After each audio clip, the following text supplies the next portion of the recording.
Buen día, maestra y compañeros. Nosotros somos el equipo 2 y hoy les vamos a hablar sobre la refinación del petróleo.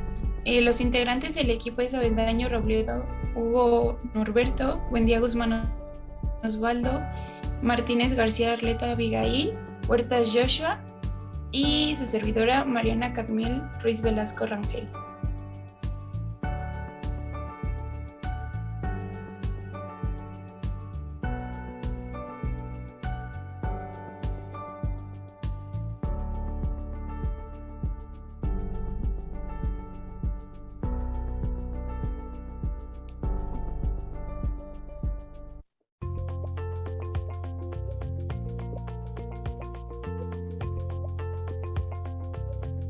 Bueno, yo voy a empezar con el tema de refinación del petróleo. Para comenzar, nosotros debemos de conocer la definición de la destilación, la cual nosotros sabemos que es un proceso de separación de sustancias de una mezcla líquida mediante la ebullición y condensación. Asimismo, el objetivo de la refinación del petróleo es poder destilar y separar sustancias valiosas a partir de la materia prima. Las sustancias valiosas pueden ser la nafta, el queroseno, el diésel y otros que componen al petróleo.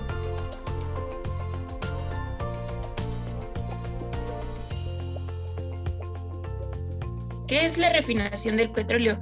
Este es un proceso bastante complejo que se utiliza para poder separar en fracciones los hidrocarburos del petróleo crudo. Y bueno, este también puede ser llamado, como lo conocemos, solamente por petróleo.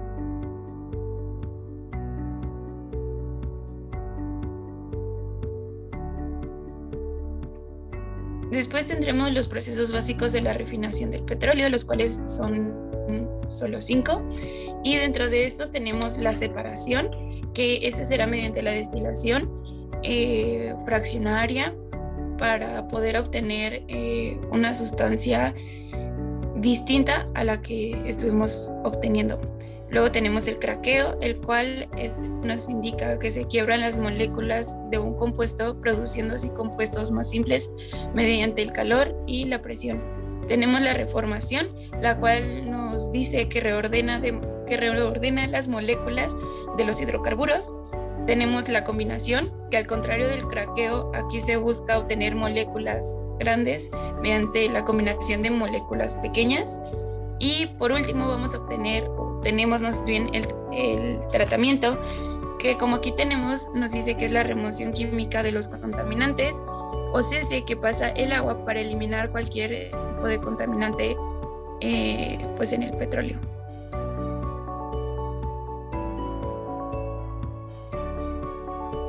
Hidrocarburos. Bueno, los hidrocarburos nosotros sabemos que son una parte importante del petróleo, ya que los compuestos difieren en las longitudes de su cadena de hidrocarburos, dando como resultados diferentes los puntos de ebullición. Y de esta forma nosotros podemos entender que en cuanto más larga es la cadena, mayor es el punto de ebullición. Una de las maneras más antiguas y pues comunes para poder separarlos es la destilación fraccionaria.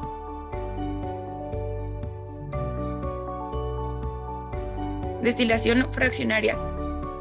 Bueno, este se utiliza cuando la mezcla de productos líquidos que se quiere destilar contienen sustancias volátiles con diferentes puntos de ebullición. La diferencia entre cada uno es no mayor a 80 grados centígrados.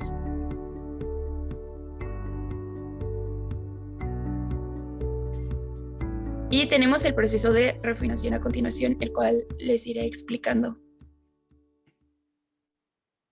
Bueno, como el primer paso tenemos que el petróleo crudo entrará al horno, en el cual habrá una temperatura de destilación aproximada de 600 grados. Esta puede variar un poco, pero es aproximada.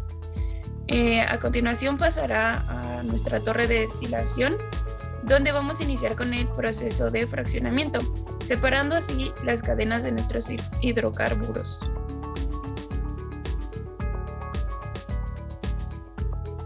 Una vez dentro de la torre de destilación, la temperatura podrá hacer que los hidrocarburos más livianos se evaporen y estos mismos irán ascendiendo.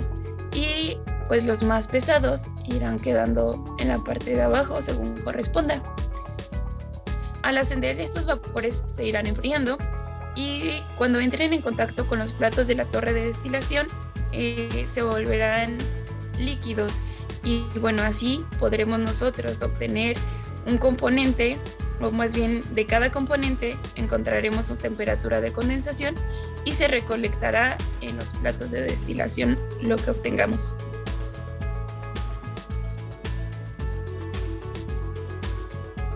Bueno, en este tema hablaremos también sobre la estructura de una refinería. Como primer elemento de una refinería tenemos lo que es el horno, y este es en el cual pues llega el petróleo crudo de los pozos petroleros, y lo que hace este horno pues es elevar la temperatura para luego así pasar hacia las torres de destilación.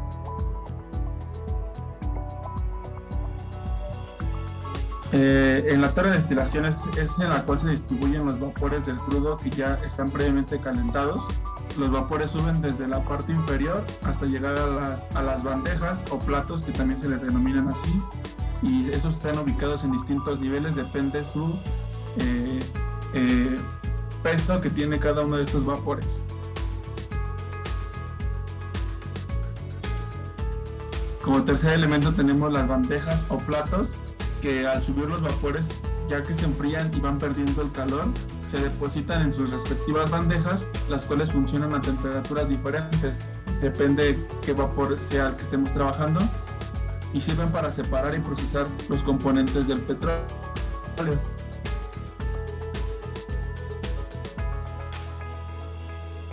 Una parte muy importante que tenemos también son los ductos, que estos sirven para recoger las distintas corrientes separadas en las bandejas o los platos, y que se encargan también para distribuir en diferentes áreas.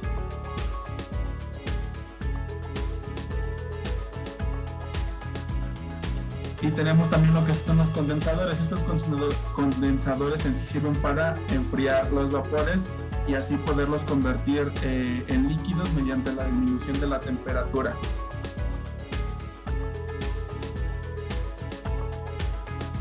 Y tenemos esto que es el esquema de destilación del petróleo y las fracciones obtenidas. Las fracciones pueden ser, se denominan como gases, naftas, gasolinas, aceite de parafina, petróleos diésel, aceites lubricantes, petróleos combustibles y residuos. Tenemos lo que son los intervalos de ebullición. Por ejemplo, en los gases tenemos que son de menores de 20 grados centígrados, es decir, que es la temperatura mínima en la que va este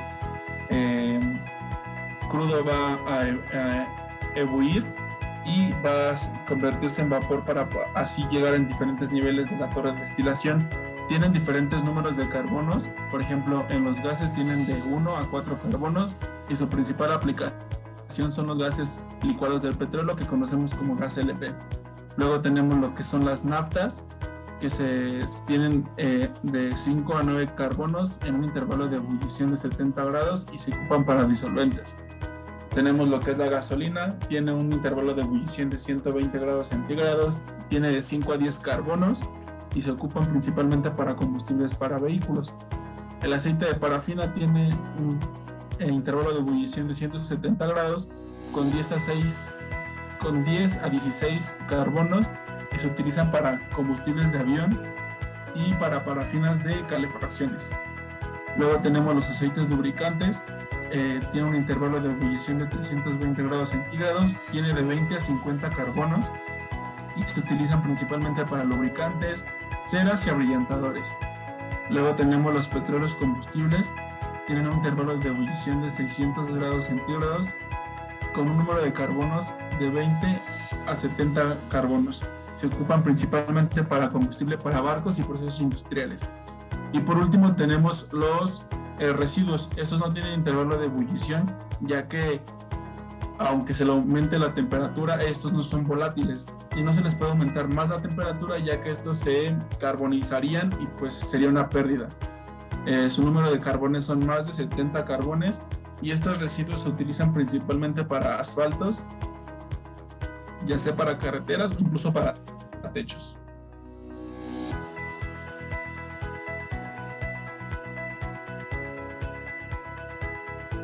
El petróleo en su estado natural es una mezcla de compuestos orgánicos de estructura variada y de pesos moleculares diferentes.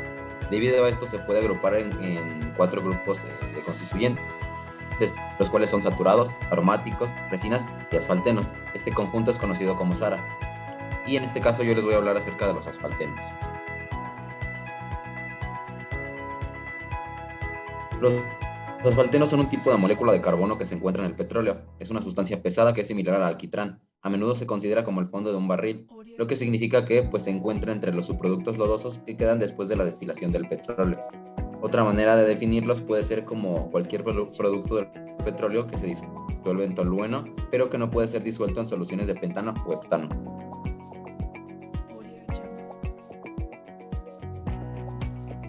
Características de los asfaltenos. Los asfaltenos son moléculas planas, poliaromáticas y policíclicas. Contienen heteroátomos y metales. Estos están rodeados y estabilizados por resinas. Las resinas son estructuras amorfas de consistencia semisólida que al aumentar su temperatura, estas van formando una masa viscosa. Además, el 40 a 60% del contenido de los asfaltenos está formado por una estructura aromática. Otro punto importante a mencionar es que una vez que los asfaltenos son sometidos o pasan por un proceso de refinación, sirven principalmente como un material vital en las operaciones de pavimentación.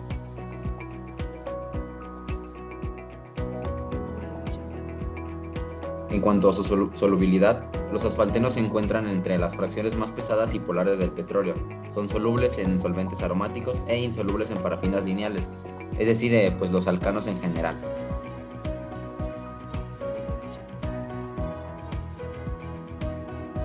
Depositación de asfaltenos en pozos. Bueno, la depositación o deposición de asfaltenos en pozos sucede una vez que ya se haya generado su floculación en el petróleo crudo.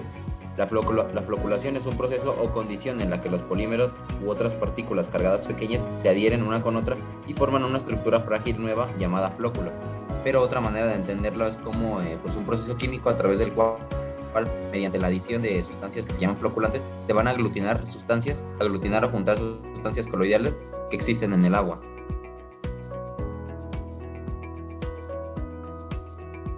Continuando con la depositación de asfaltenos en pozos, pues primero que nada tenemos que saber que el hecho de que existan asfaltenos en un pozo siempre va a significar la obstrucción de fluidos, ya que pues estos actúan como una especie de pegamento que se adhiere a las paredes de los ductos, causando así efectos como erosión, corrosión en pozos y de esta manera pues afectando las tuberías de estos mismos, por ende su producción y procesamiento.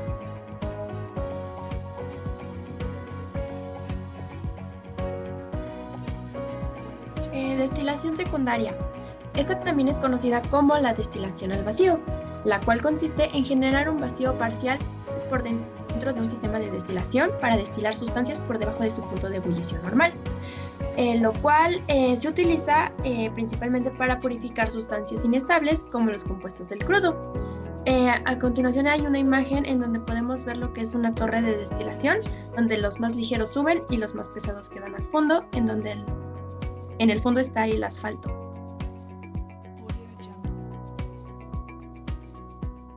Lo importante en esta destilación es que al crear un vacío en el sistema se puede reducir el punto de ebullición de la sustancia casi a la mitad. En el caso de la industria del petróleo, es la operación complementaria de la destilación del crudo, procesando en la unidad de destilación atmosférica o también llamada destilación primaria, que no se vaporiza y sale por parte inferior de la columna de destilación atmosférica. A continuación vamos con los tipos de cracking. Primero cabe resaltar que el cracking consiste en romper o descomponer hidrocarburos de elevado peso molecular en compuestos de menor peso molecular, también llamadas naftas. Bueno, tenemos dos tipos, el cracking térmico y el cracking catalítico. Ok, comenzando con el térmico. Este se realiza mediante la aplicación de calor y alta presión. Esto divide las moléculas grandes de hidrocarburos en moléculas más pequeñas, lo que aumenta la cantidad de nafta. Se usan cargas ligeras líquidas o gaseosas, temperaturas elevadas de 800 a 900 grados centígrados y presiones bajas. Con el proceso se obtienen principalmente oleofinas a partir de naftas. ¿Qué es una oleofina? Bueno, una oleofina es un compuesto que presenta al menos un doble enlace carbono-carbono, que también conocemos como alqueno. mientras que el catalítico, en este caso las fracciones pesadas, se calientan a 500 grados centígrados a presiones de orden de 500 atmósferas, en presencia de sustancias auxiliares, catalizadores que agilizan en el proceso. Es por estos catalizadores que el proceso lleva dicho nombre. Dichos catalizadores realizan una acción selectiva que orienta la reacción de ruptura en un sentido perfectamente determinado, con lo que se evitan muchas reacciones secundarias indeseadas. También tenemos que tiene la propiedad de romper burbujas de hidrógeno con el platino y la plata y convierte principalmente gaseolo al vacío de la unidad de destilación del crudo en material de mezcla de gasolina y combustibles.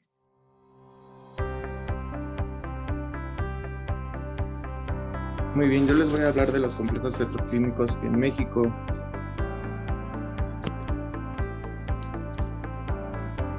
Primero debemos de saber qué es un complejo petroquímico y para qué sirve.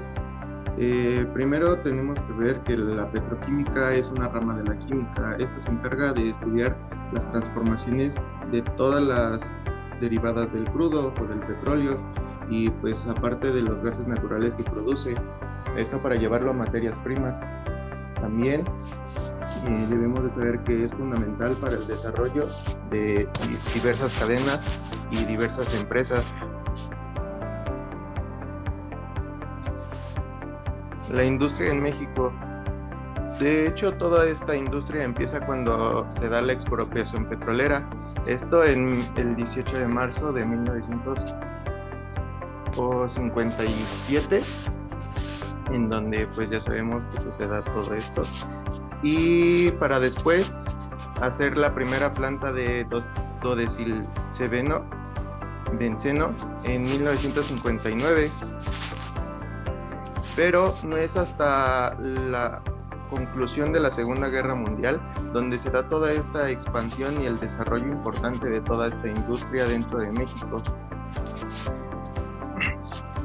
Ahora, en los complejos en México actualmente tenemos 8 complejos, pero en la actualidad que funcionen solo son 6 y de hecho uno fue desmantelado y me parece que en el 2016 fue cambiado de nombre y pues sigue funcionando en la actualidad.